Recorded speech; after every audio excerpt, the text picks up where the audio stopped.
it's so amusing to see the waves go crash down on me and drag me into the sea.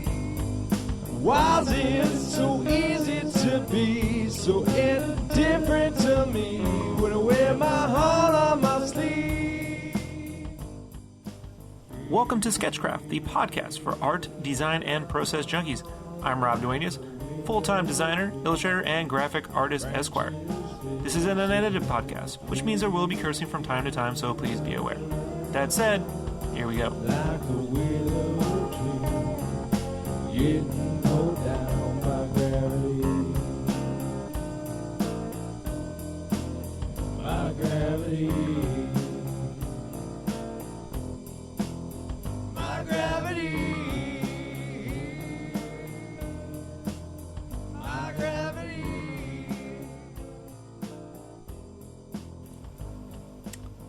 And I am back. Hey, welcome back to Skechcraft, the podcast for art and design junkies. Minicast 23. So, quick return. Like I said, I'm going to really be pushing these monthly. There's a Freudian slip. These weekly minicasts, if not bi-weekly at the worst, because I got a couple other things I'll be working on. But more often, podcasts at the very least. So in today's episode, held captive. What do I mean now? How am I held captive? So, if you aren't aware, during the day, currently I'm a graphic designer / illustrator in men's and boys apparel for like t-shirts for all the major retail chains like Walmart and Kohl's and Target and Stylin' Online and those sort of vendors. For licenses, like we got the Marvel license and, you know, the movies, like the Avenger movies and Star Wars and stuff like that. So, and I use that job to pay the bills, right? That's like something like I owe every other month. No, every month, right? I owe bills every month, so one must pay those. And although I do enjoy the commissions and the prints and all the other stuff, I haven't sort of attained the fame and fortune to be able to just rely on that solely. I'm working on it. In the meantime, I have a day job. And every now and then, especially in t-shirts, we have crunch time. We have a big project due. In this case, twice a year in t-shirts, we have something called Magic. It's a big trade show that exists in Las Vegas. And it's sort of like where you sort of preview all your new designs or bodies and styles for the upcoming season. So right now we're sort of gearing up for summer, spring, and then, 6 months from now it'll be for winter, spring, and then, for summer, fall, so forth and so forth. And so what happens is for a period of about 2 to 3 weeks before Magic occurs, I'm pulling 18 hours a day at work. Definitely 14 hours at the very minimum. Plus Saturdays, and sometimes it creeps into Sundays as well. And it's during those moments, at your day job as an artist, that you start to like get your priorities all fudged up, right? And so what I'm trying to do is sort of like help walk all you fellow artists out there through the pain of this sort of experience and how to properly cope and deal with it. Case in point, I sort of find that as an artist, we really, generally speaking, we tend to suffer from really, really poor planning. What we kind of do is you sort of like get a bunch of things that you have to get done, and you go, I'll get like 2 or 3 things done this week. And the reality is you either get it, sometimes you get it done, but the reality is probably you get like one of those things done, and you kind of like have everything in a halfway, half fixed, half cooked state. And part of that just comes down to not properly planning your stuff. And then when you have a big deadline for something else is due, that's when you want to do all your art, right? So what I watch a lot of artists go through during these moments, and I've been through it myself, is maybe you've been putting off designing a new website or getting out a new commission or something, and then right in the middle of this monumental project that's due, that's when you want to do it, right? That's when you're like, I hate this job, and this keeps me from being an artist, and I hear these things all the time, and it's difficult. It's difficult to sort of like say, well, don't do that. Just know where your your money comes from and slowly cater to it. Because, you know, as an artist, we don't have a 9-to-5 job. Even if, like, you're supposed to be there 9 to 5, it's not a 9-to-5 job. You're never making enough. You're always up against crazy deadlines. And, you know, the process of creating doesn't always occur the way you'd like it to. So one of the things I like to talk about is like how to sort of handle your day job versus your night job. So case in point, I get to work somewhere between 8:30 a.m. and I kind of don't get back until about 7 to 8:30 at night. And so what I generally do is I have about an hour or two to myself. You know, eat dinner, play with the cat, clean up, and then I go to work at night for about 3 to 4 hours. And I have to be studious. If I'm having, you know, like, oh, I'm going to fart around on the internet and all that bullshit, which has happened before, then that means I'm not getting started till like 11 p.m. And then I have to be asleep by at least 1 to get 6 hours of sleep. And sometimes that pushes out to 2 to 3 a.m. and then you get 4 hours of sleep and then you go to work and you're all fucked up and you can't be creative. It's a vicious cycle. It's a vicious cycle. One of the things I've done to help me sort of regulate my time and plan better is I use a site called ToodleDo.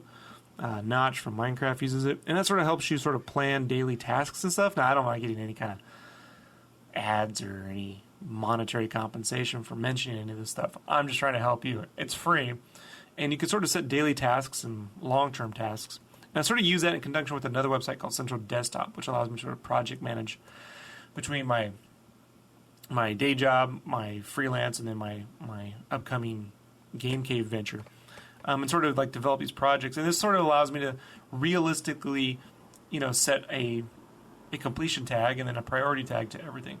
And taking 30 minutes a day, if even that, once you get it going, to work that out will help you manage it. I mean, when you've been out all day, even creating, or maybe, look, let's say you've been working at Starbucks all day.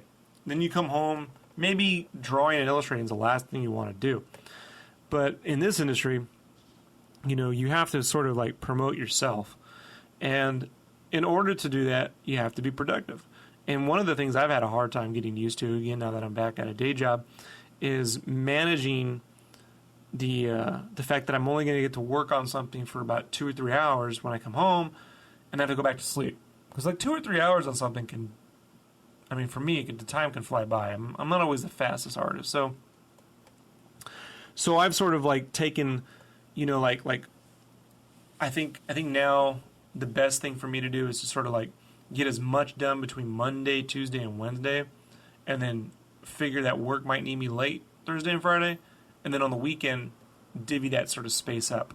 I think a lot of times as artists, we sort of push our work schedule out to the weekend, thinking, oh, I got plenty of time on Saturday and Sunday, but then, you know, life intervenes, and you know, and you end up spending maybe the same amount of time on the weekend as you used to. So one of those things that I also do to get my energy level up at night, besides drink my caffeine, which I'm due here for a sip. So you can do light exercises, go for a walk to get your Starbucks. That helps too. Gets the blood pump. You know, take a cool shower, get invigorated, and then put on something nice when you work. Don't work in your slippers and whatnot, and just be studious. And then when you get to, you know, the day job, you can go there, you know, with a peaceful mind and not be stressed out about trying to like, because it's hard to focus, especially when you have like an art job. If I had a job where I wasn't doing art, then I guess it wouldn't matter. You can do that mindless shit. But when you have a creative job that sort of intercedes, it's like anything else, it's a trick to manage that. And then when you get into the crunch times, right, where you have, oh man, dude, like this time was nuts. I had these work shifts that would sort of slide into like 9 p.m., then they would slide into 12, and then to like 1 or 2 a.m. And I had a lot of things due, and some stuff just didn't get the proper attention. My commissions definitely didn't. I had to put off a cover for Tom because that didn't work out.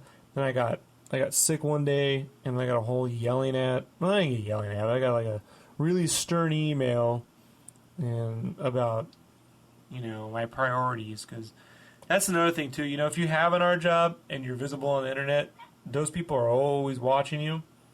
So let's say you're sick, and you're legitimately sick, or you have a family issue you have to deal with, and you're not at work during a crunch time.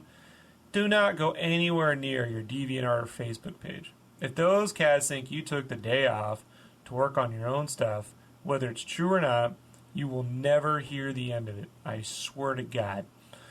That sort of thing sort of happened to me this time, and I just had absolutely no desire to even entertain the conversation. I was like, well, they're going to think what they're going to think, and I'm just not in the mood to get into it.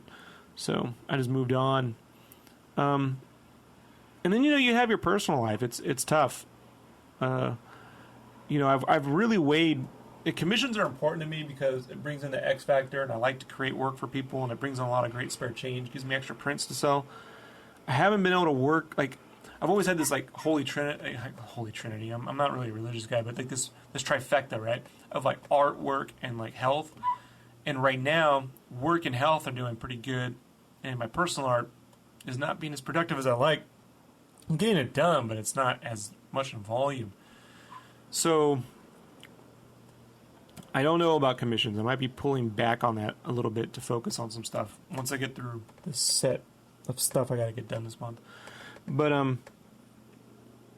let's see what else. And then lastly, I just want to get into the mindset that you need to keep.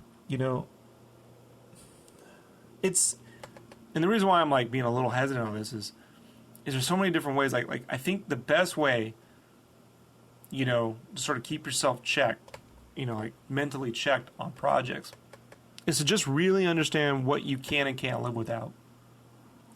If you absolutely can't live without the paycheck you're getting from your day job, then there you go. If you want to be a professional artist and the day job is cutting in a little bit, well, you need to be just a slightly less productive professional artist. and I have to remind myself that too.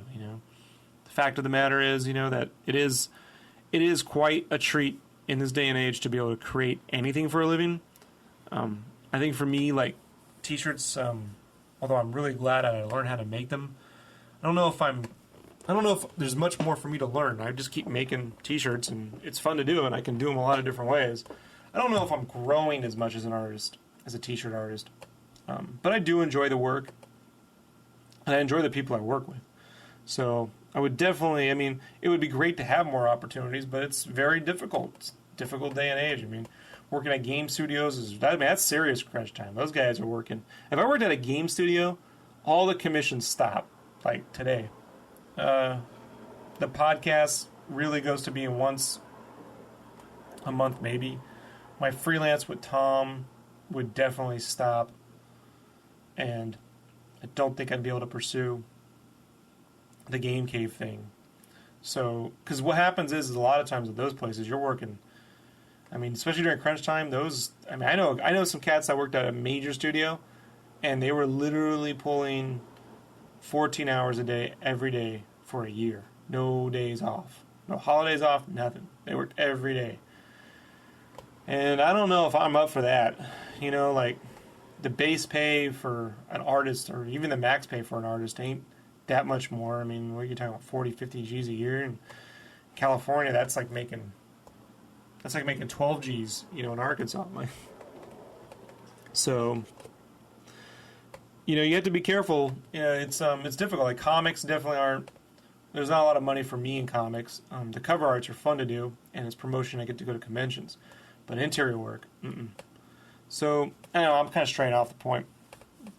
But mostly, I just want to kind of bring this back to center a little bit, because this is actually running a little short, and I thought, is just to wrap this kind of up, is when you're sort of being held to a deadline, and you don't want to do it, and you would really rather be doing something else, honest to God, you gotta, you have to really check yourself and really just sort of calm your mind a little bit and remind yourself that it's temporary. It's like I was telling my buddy who's got a major project he's working on. I was telling him, look, dude, you have 300 days out the year to work on that. And 60 of the remaining days are spent, on this crunch time stuff.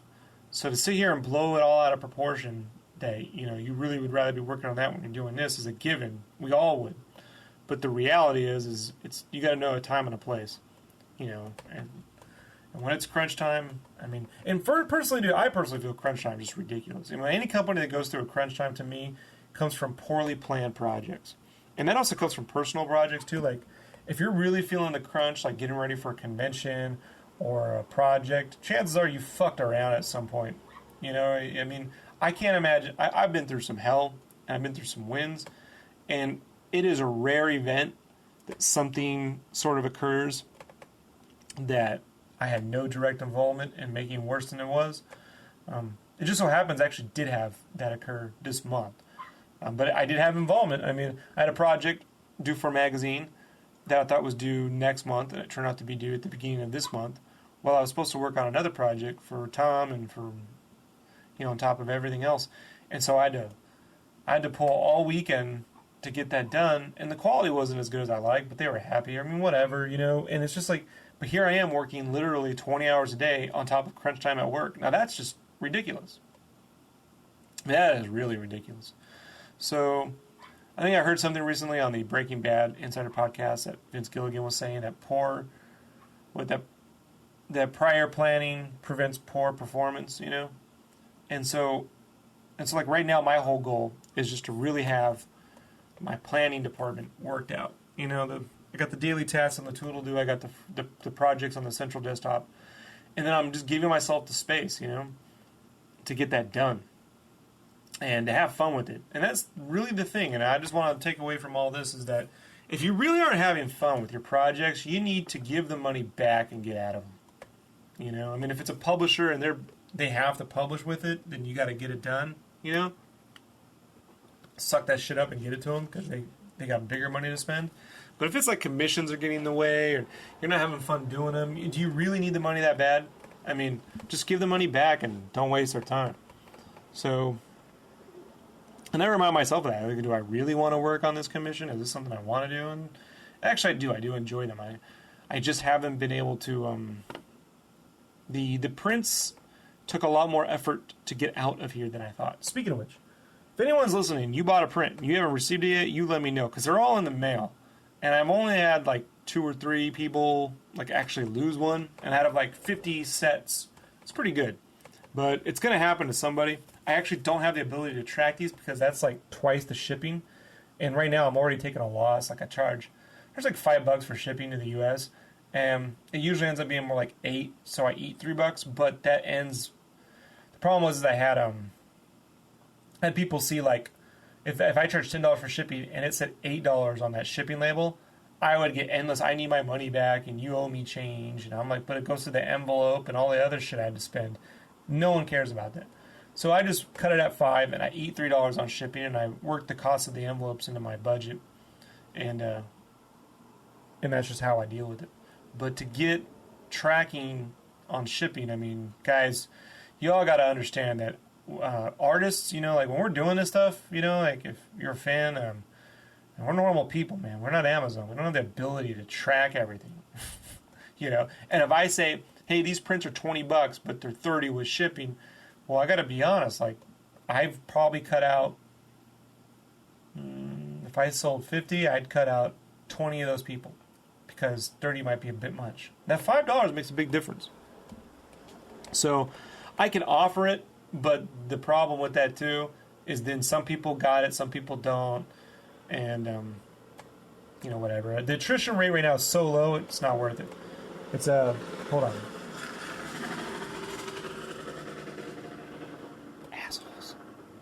Assholes with their bikes. The attrition rate is so low that it's not worth it to try. But in the meantime, if you haven't received it, please let me know, and we'll square that away. And I'm working on some more robust tracking features for this stuff in terms of like my side of it. So as well as I will not be accepting pre-orders for the next round of sets I do until they're pretty much almost done, maybe minus the last 2. So that's the thing. Oh, and one last thing, I got a new video rig coming. Amazing. So I got exactly what I need to do it. For the price that I wanted to hit, plus all the storage space that I need to handle all the uncompressed video. I have a lot of videos, guys, I've recorded. All the Avengers are recorded, and they're converted, but I haven't been able to render the video because my main rig I need to use to work, and it takes 30 plus hours sometimes to render the video. So I just don't have the time. I just don't literally have the time to give my computer up. But the new computer will be here. I've allotted September 1st of this year to set it all up. It's going to take the full day to set up, and then the next day, that Sunday, to get everything working and up and running. And then after that, I'm just going to immediately start rendering video. So I'll have at least a video a week. Could be up to 2. And then I'll be able to record off that too in high def while I'm streaming, so I can live stream things again, because I could not record and live stream simultaneously, so I just stopped live streaming and just started recording. So I have almost everything I do is recorded on some level. It's just I haven't had the ability to render it. So that is there, and we can actually rock and roll. And then lastly, again, starting Game Cave magazine. I think they got cut off last podcast. The last 2 got cut off early, so I have re-rendered and re-uploaded those. If you downloaded the last 2 podcasts and it sounds like I cut off, that's because the Premiere just wasn't, I didn't drag the thing over properly, so it was off by a minute. They should all be 27 minutes or so. If they're 25 minutes, then they're short. So you can just delete those and re-download them, and you can get the extra minute. But I'm starting a new venture called Game Cave Magazine, and that will be a website that I'm updating weekly with classic video gaming style layouts, as well as a magazine that I'll be offering 4 times a year for you to buy on demand, digital version as well.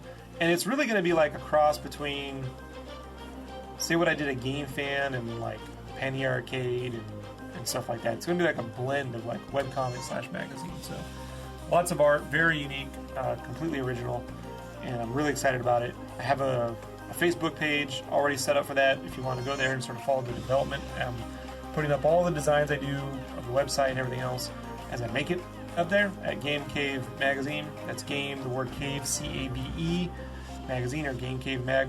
And then I'll have the site will be live and active. The goal is October 10th of this year, which is my birthday. So it'll be happy birthday to Rob. All right, that's it. I'll talk to you later, and until next time.